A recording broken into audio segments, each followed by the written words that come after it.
लायकी आणि बैमानी करण्याची सवय संजय राऊत आणि तुमच्या मालकांना आहे. या महाराष्ट्राची बैमानी तुम्ही केली. महाराष्ट्राच्या पाठीमध्ये खंजीर खुपसला. हिंदुत्वाचा अशी बैमानी करून काँग्रेसच्या मांडीला मांडी लावून बसलात. त्यामुळं खोटं बोलण्याचा रेकॉर्ड संजय राऊत तुमच्या आणि तुमच्या मालकाच्या नावावर आहे. पंतप्रधान नरेंद्र मोदीजींच्या नेतृत्वात देश पुढे जातोय आणि देशातल्या प्रत्येक नागरिकांची साथ, 140 कोटी जनतेचे आशीर्वाद पंतप्रधान नरेंद्र मोदीजींच्या पाठीशी आहेत. तुम्हाला मात्र महाराष्ट्र आणि देशातील जनता फक्त शिव्या आणि शाप देतात. याच्या पलीकडे तुम्हाला काहीही मिळत नाही. महत्वाकांक्षा आणि लायकी याचा फरक संजय राऊत तुम्हाला कळत नाही. महाराष्ट्राचं मुख्यमंत्री व्हावं ही तुमची महत्वाकांक्षा आहे, पण महाराष्ट्रातल्या जनतेला तुमची लायकी आणि पात्रता माहिती आहे. त्यामुळे ना उद्धवजी ठाकरेंनी तुम्हाला मुख्यमंत्री केलं, महाराष्ट्राची जनता तुम्हाला मुख्यमंत्री करणार आहे. राहुल गांधी यांची महत्वाकांक्षा देशाचं पंतप्रधान व्हावं अशी आहे, परंतु या देशातल्या जनतेला त्यांची लायकी माहिती आहे. त्यामुळं 99 निवडणुकीमध्ये राहुल गांधींचा पराभव करण्याचं काम देशातल्या जनतेने केलंय. त्यामुळं आधी आपली लायकी आणि महत्वाकांक्षा ओळखा.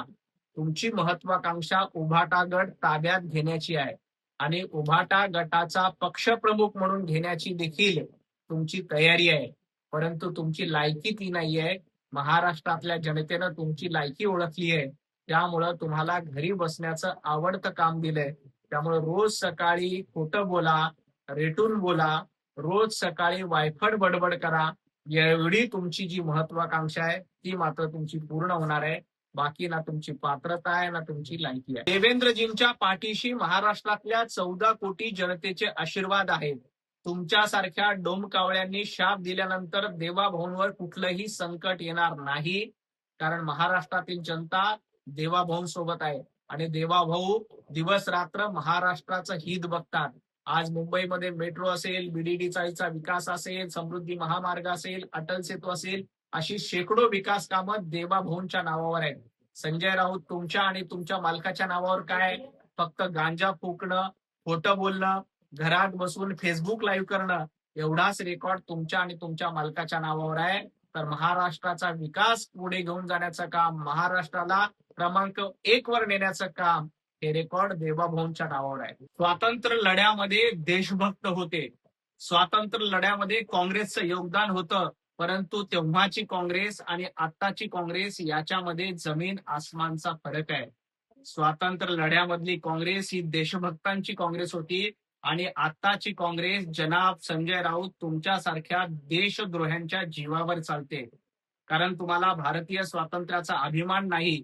काल 14 ऑगस्टला पाकिस्तानचा स्वातंत्र्य दिन झाला, त्याचा तुम्हाला जास्त आनंद आहे. आणि या देशाची फाळणी करण्यासाठी कोण जबाबदार होतं हे देखील जनतेला माहिती आहे. त्यामुळं आताची काँग्रेस भ्रष्टाचारी, आताची काँग्रेस देशाला लुटणारी काँग्रेस आहे. म्हणून या काँग्रेसला घरी बसवलं आणि पंतप्रधान नरेंद्र मोदीजींच्या सक्षम आणि स्वच्छ हातामध्ये देश पुन्हा एकदा उभा आहे. आणि स्वातंत्र्य लढ्यामध्ये संजय राऊत तुमचं योगदान काय होतं हे एकदा महाराष्ट्राला सांगा आणि मग मोदीजींवर टीका करा. महिलांना आरक्षण मिळावं यासाठी नारी शक्ती विधेयक आणलं, परंतु संजय राऊत तुम्ही त्या विधेयकाला विरोध केला, काँग्रेसने या विधेयकाला विरोध केला आणि त्याच्यामुळं महिला आरक्षण विधेयक मंजूर होऊ शकलं नाही. आणि महिलांचा संसदेमध्ये अधिकार नाकारण्याचं काम हे काँग्रेसनं केलं, संजय राऊत तुम्ही केलंय. परंतु पंतप्रधान नरेंद्र मोदीजी, अमित भाई शहा यांच्या नेतृत्वात पुन्हा एकदा हे महिला आरक्षण विधेयक मंजूर होईल. ज्या वेळेला तुम्ही या विधेयकाला पाठिंबा दिला होता त्यावेळेला महिलांना आरक्षण हे 2021च्या जनगणनेनंतर मिळणार होतं, परंतु अद्याप जनगणना झाली नाही.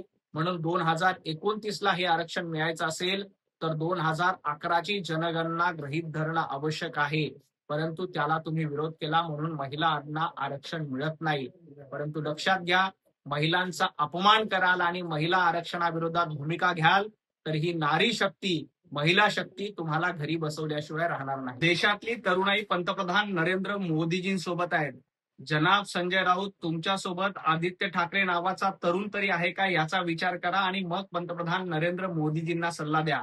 पंतप्रधान नरेंद्र मोदीजींनी 2014 ते 2026 पर्यंत या देशातल्या तरुणाईचं नेतृत्व केलंय. तुमच्या माग तुमच्या घरातले आदित्य ठाकरे उभं राहायला तयार नाहीत आणि तुम्ही जेनझीची आणि तरुणाईच्या गप्पा मारतायत. पंतप्रधान नरेंद्र मोदीजींच्या नेतृत्वात आणि या तरुणाईच्या फर्स्ट टाइम वोटरच्या जीवावर 2029 ला देखील पुन्हा एकदा पंतप्रधान नरेंद्र मोदीजी या देशाचं नेतृत्व करतील आणि तुम्हाला पुन्हा एकदा घरामध्ये बसावं लागेल. मुख्यमंत्री माननीय देवेंद्रजी फडणवीस साहेबांवर टीका करण्याची पात्रता संजय राऊत तुमची नाही. देवाभाऊ जनतेच्या न्यायालयामध्ये हे महाराष्ट्राचे 3 वेळेला मुख्यमंत्री राहिलेले आहेत. तुम्हाला भांडूपमध्ये तुमचा वॉर्ड जिंकता आला नाही, त्याच्याकडे लक्ष द्या. आणि लाडक्या बहिणीचा सातत्यानं तुम्ही अपमान करतायत.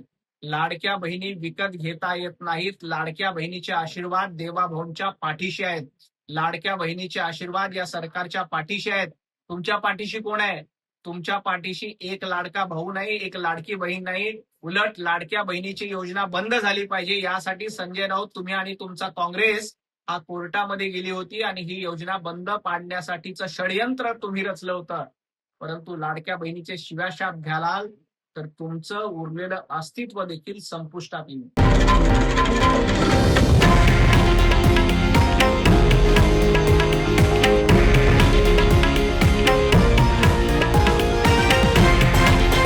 हे आहे देशातील नंबर 1 न्यूज नेटवर्क आणि आपण पाहत आहात TV9 मराठी, एकमेव.